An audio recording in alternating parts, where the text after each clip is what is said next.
So I finally decided to upgrade my old Samsung Chromebook Pro from 2017, which, fun fact, that's when I started my YouTube channel, just to give you an idea of how old it is. But I have to say that Chromebook was a really good device in my opinion. Unfortunately, it's no longer getting software updates, and I do feel this new Chromebook Plus is a little overpriced for the specs. At $699, it's got an Intel Core 3 processor, 8 gigabytes of RAM, 256 gigabytes of storage, and a much larger 15.6-inch AMOLED display with 1920 by 1080 resolution. And as of this video, there's only one configuration. It doesn't have a lot of things that my old one has. It doesn't have the S Pen, it doesn't fold or flip, and it doesn't have a touchscreen. So we'll see if I made the right decision by the end of this video.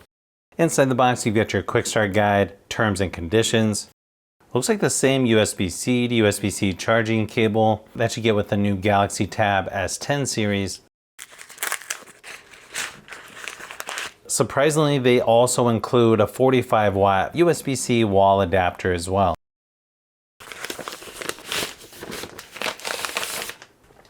I wasn't too sure how this blue would look, but in person, I gotta say, this actually looks really nice. So the top of this is an aluminum material. I think the blue color actually looks better in person than what they show online. Interesting thing is it's almost the same height as my old Chromebook, but as you can see, quite a bit more widescreen now instead of the more square shape. You'll notice it's got 2 speakers on the bottom. I prefer that they would put those on the top, but we'll have to see how they sound. You've also got some nice thick rubber feet here on the bottom as well, and some ventilation there in the middle. You can see a nice little indent there on the top. Makes it pretty easy to open with one finger. As far as the ports go, you've got an HDMI, 2 USB-C ports on the left-hand side, SD card slot, USB Type-A port, and your headphone jack on the right side. Okay, this has a really nice and large trackpad. The keyboard itself feels like pretty good quality. You can see how far back the screen goes, so it's not gonna lay flat or anything.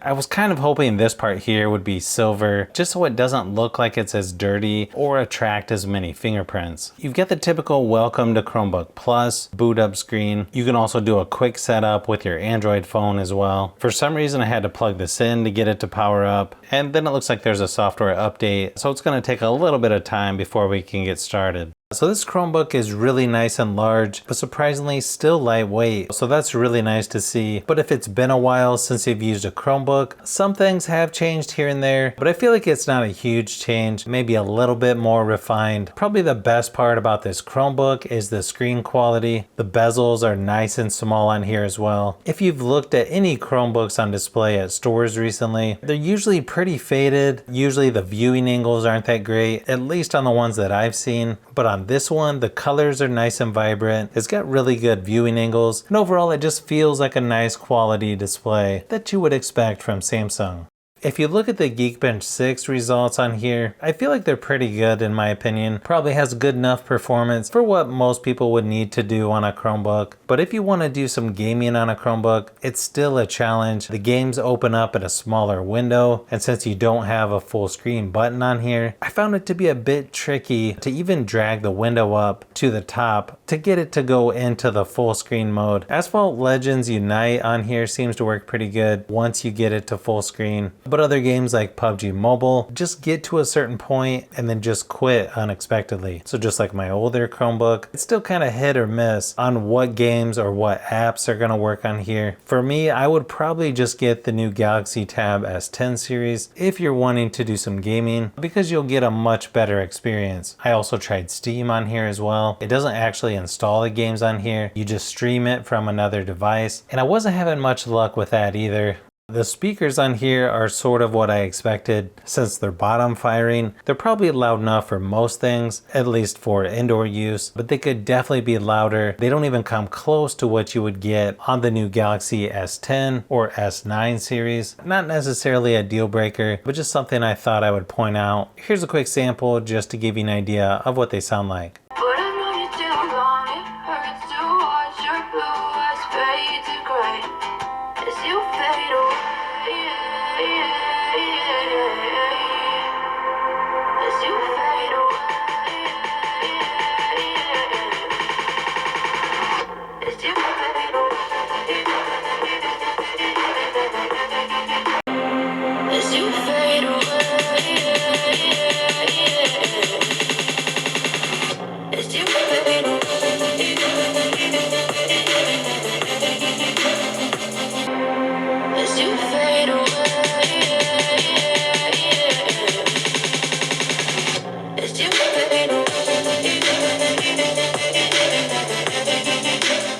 I also ran my typical battery drain test at 100% screen brightness, and it lasted about 8 hours before dying, which seems pretty good for a Chromebook this size in my opinion. I also feel like the camera quality on here might be just good enough for Zoom meetings or other video conference calls, but definitely not what I was expecting from a Chromebook at this price in 2024. In fact, it's not as good as the Galaxy tablets that have came out within the last couple years. Even the entry-level iPad seems to have better camera quality than what you get on this. So again, not a deal breaker, but the more I test things on here, the more I'm wondering what other options are out there. So I guess I would say if you just need something to browse online, maybe do some administrative work or stream movies, TV shows, this is probably more than enough for those things. It has nice build quality. The performance is probably good enough for most people. The keyboard is not backlit, but I think I'm okay with that considering the battery life would be worse. And the keyboard seems nice and rigid too. I guess I was just expecting a little more considering the price compared to other Chromebooks out there. But hopefully this gave you some things to think about with the new Chromebook Plus from Samsung. I'll probably use this a little bit more before I decide on whether I want to stick with this one or try another Chromebook from Acer, Lenovo,